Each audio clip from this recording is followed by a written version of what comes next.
Hello everyone. Today in this video we are going to read about the topic of photosynthesis. Now I will just summarize what are the features of photosynthesis. First, it is an endargonic process. What is endargonic means it requires energy in form of sunlight. Second, it is an uphill process. Uphill process because CO2 is a weak electron acceptor. Third, it is a redox reaction. Redox reaction means oxidation and reduction both occur simultaneously.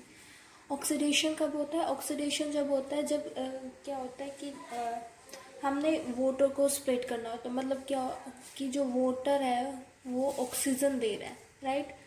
तो इसका voter का हो रहा है oxidation, और CO2 जब carbohydrate कोई भी बनाता है लाइक ग्लूकोज वगैरह तो उसका होता है reduction. Fourth, it is a physico-chemical process. Physico-chemical process means हम फोटोसिंथेसिस की तरफ जब देखें तो फोटोसिंथेसिस में होता क्या है? लाइट बेसिकली फूड के अंदर कन्वर्ट हो रही है. हम लाइट एनर्जी को यूज़ करके फूड के अंदर कन्वर्ट कर दे रहे हैं. तो लाइट एक फिजिकल फॉर्म है, right? It is a physical form. उस फिजिकल फॉर्म को हम फूड के अंदर कन्वर्ट कर रहे हैं, मतलब केमिकल फॉर्म के अंदर कन्वर्ट कर रहे हैं. That why it is a physico-chemical process. Understood? Now we will just discuss about some of the early experiments that were done to know more about photosynthesis. First experiment was about of Joseph Priestley. Joseph Presley ने किया क्या था actually? उन्होंने ये बताया था कि role of air क्या होता है फोटोसिंथेसिस के अंदर. क्या होता है रोल ऑफ एयर? लाइक जो O2 है और ये CO2 है, ये कैसे, मतलब इनके बारे में कुछ बताया था जोसेफ प्रेस्ले ने. तो हम इसके बारे में अगर पढ़ें तो क्या कहा था इन्होंने लिया था बेलजार. एक बेलजार लिया, उसके अंदर एक माउस रखा और एक कैंडल जलाई. बाद में देखा कि कुछ टाइम बाद आफ्टर सम टाइम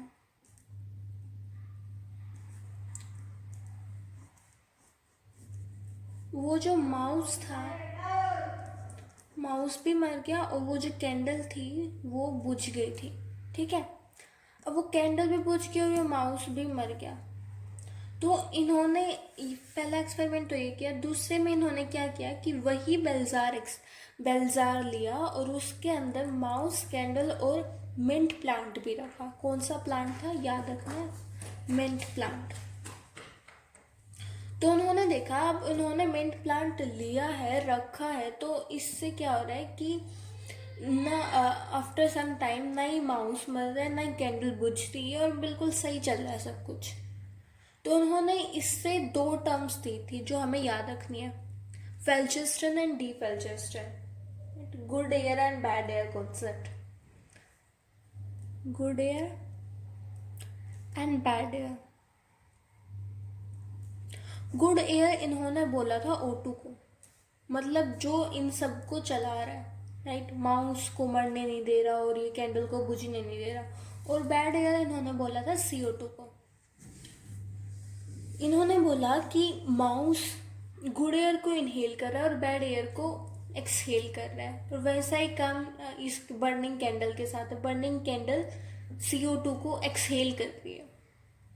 तो इससे क्या हो रहा है कि इस बेलजार में गुड एयर की क्वांटिटी धीरे धीरे कम हो रही है. बट जैसे ही हमने मिंट प्लांट को इंट्रोड्यूस किया इस बेलजार में, तो क्या हुआ कि जो मिंट प्लांट था इसने मतलब धीरे धीरे, मतलब मिंट प्लांट क्या कर रहा है कि बेसिकली गुड एयर को इंक्रीज कर रहा है. गुड एयर को इंक्रीज कर रहा है मीन्स इसकी क्वांटिटी अब कम नहीं हो रही. तो ये सब प्रोसेस आराम से चल रही है.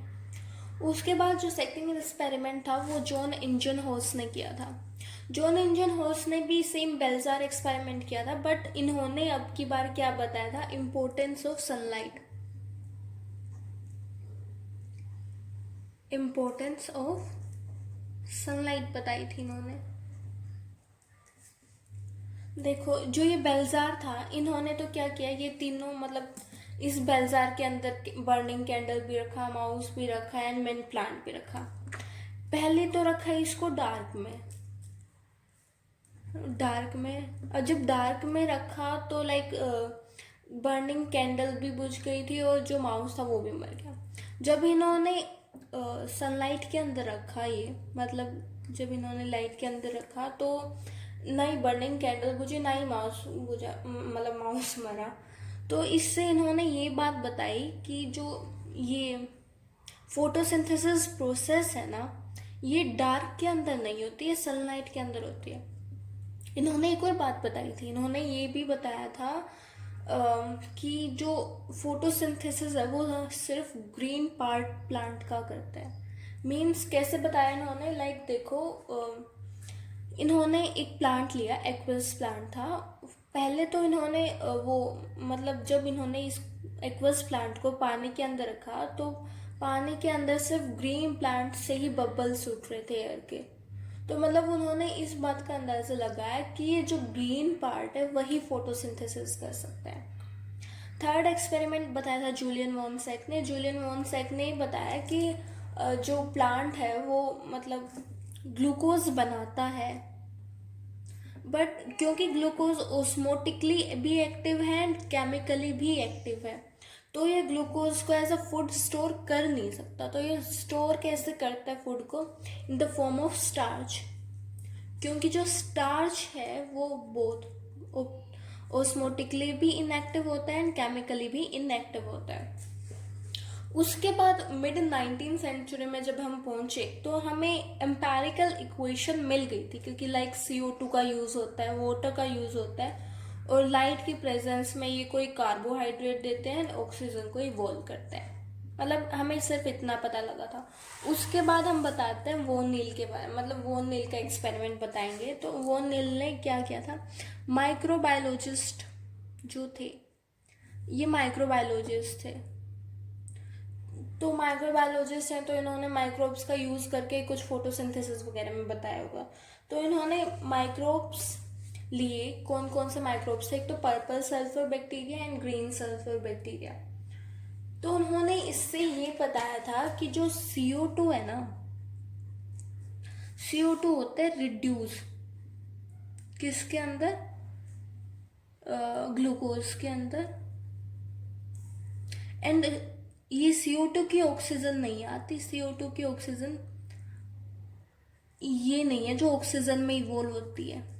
वाटर हमें ऑक्सीजन देता है, मतलब वाटर वो ऑक्सीजन देता है जो बाहर इन्वायरमेंट में इवोल्व होती है। लाइक इन ग्रीन प्लांट्स, जो ग्रीन प्लांट्स होते हैं ना, इनके अंदर और BGA के अंदर क्या होता है कि वाटर डोनर है, जिससे क्या होता है कि O2 इवोल्व हो रही है। बट इन माइक्रोब्स के अंदर like green sulphur bacteria and purple sulphur bacteria, इनके अंदर H2S होता था, जिसकी वजह से सल्फर इवोल्व होती थी। तो इन्होंने ये चीज़ बताती कि जो ये ऑक्सीजन का डोनर है ये O2 नहीं है, ये वाटर है, right.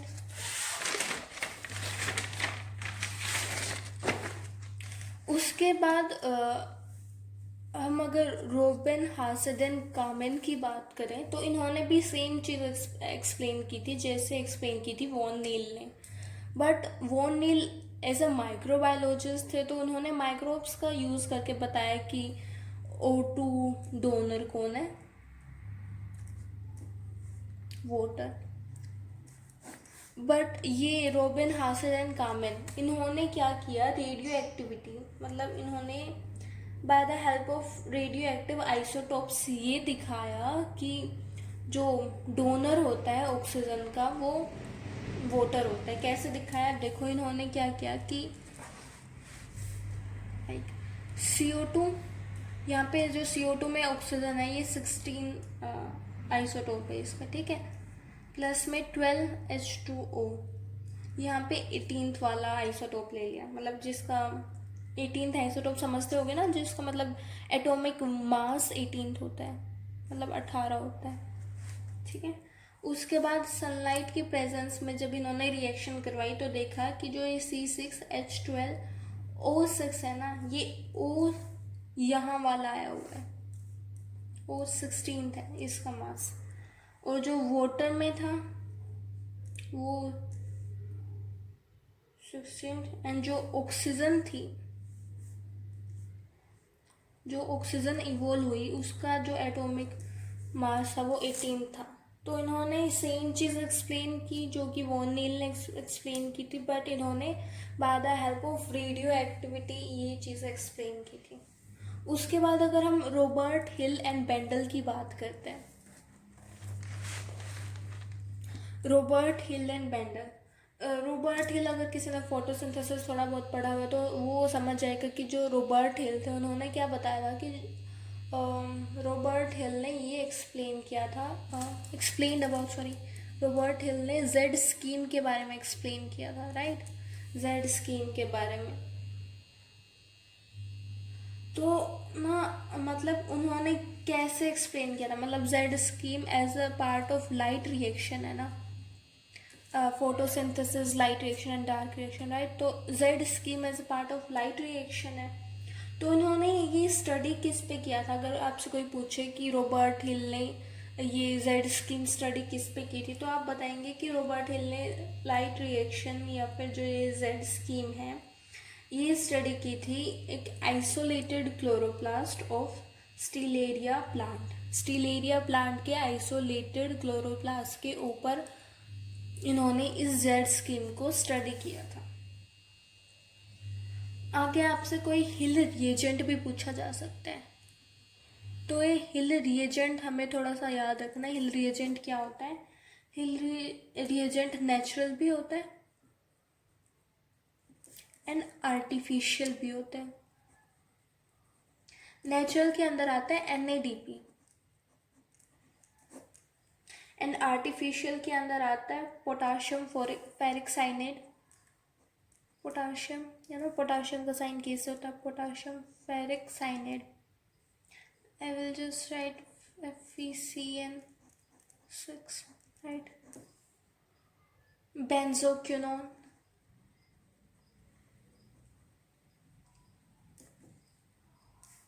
chromate, DCPIP. What is DCPIP? This is dichlorophenol indophenol, right? Dichlorophenol. I'll just write this here. DCPIP, dichlorophenol indophenol. This is a blue color dye which become colorless on reduction, right? Become colorless on reduction. So they can just ask about the Robert Hill reagents basically. Then Hill reagent में होता क्या, natural तो NADP होता है, artificial में potassium ferric cyanate, benzoquinone, chromate and DCPIP. What is DCPIP? Dichlorophenol indophenol, and it is a blue colour dye, और उस जब इसका रिडक्शन होता है तो बेसिकली कलरलेस डाई में कन्वर्ट हो जाते हैं। उसके बाद एक और एक्सपेरिमेंट था जो कि TW इंगलमैन ने किया था। I just right it here, TW इंगलमैन। जो TW इंगलमैन थे, इन्होंने जो एक्सपेरिमेंट किया था, क्या बताया था इन्होंने एक्सपेरिमेंट करके, इन्होंने एक्सपेरिमेंट करके फर्स्ट एक्शन स्पेक्ट्रम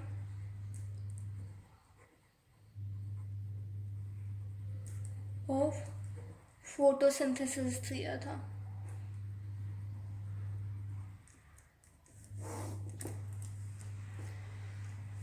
कैसे दिया था, लाइक इन्होंने दो चीज़ें यूज़ की थी। एक तो जो ऑक्सीजन इवोल्विंग ऑर्गेनिज्म,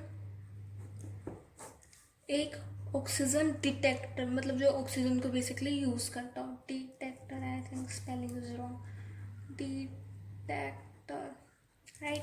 ऑक्सीजन इवॉल्विंग में बेसिकली क्या लिया था इन्होंने, एक एल्गी ली थी, ग्रीन एल्गा, जिसका नाम था क्लेडोफोर।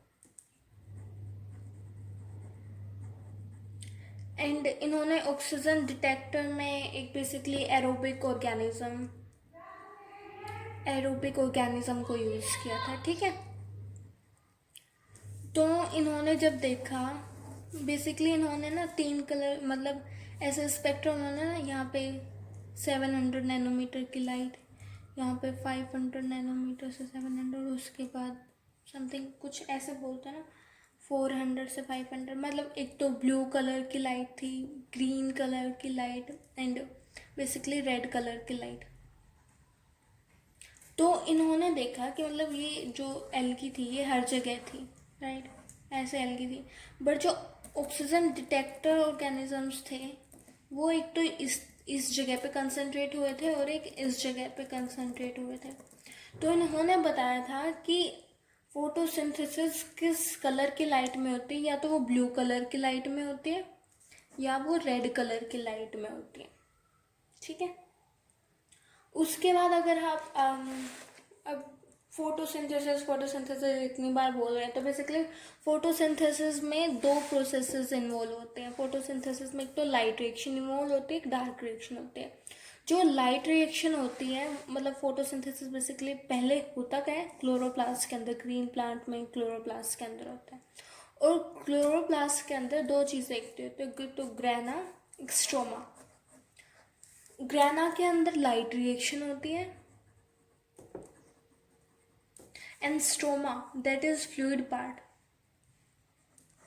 इसके अंदर डार्क रिएक्शन होते हैं। मैं पहले जस्ट थोड़ा ऊपर से बता देती हूँ क्या होता है। लाइट रिएक्शन में क्या होता है कि हम वाटर को स्प्लिट करके ऑक्सीजन इसके अंदर से इवोल्व करते हैं, एक ग्रेडियंट बनता है, उस ग्रेडियंट से हम मतलब एच पॉजिटिव एक जगह ज़्यादा हो गए, एक जगह कम हो गए, वो जब एच पॉजिटिव मूव करेंगे उस टनल के अंदर से, टनल में जिसको बोल रही हूँ वो बेसिकली एटीपी सिंथेज है, तो जब उसके अंदर से मूव करेंगे तो उसके हेड को रोटेट करेंगे, उससे क्या बनेगा, मतलब एक एटीपी बनते हैं, राइट। और डार्क रिएक्शन में बेसिकली CO2 से हम कार्बोहाइड्रेट को बनाएंगे, दैट इज ग्लूकोज को बनाएंगे, राइट। तो इस वीडियो में बस आज इतना ही करते हैं, आगे मतलब बाद में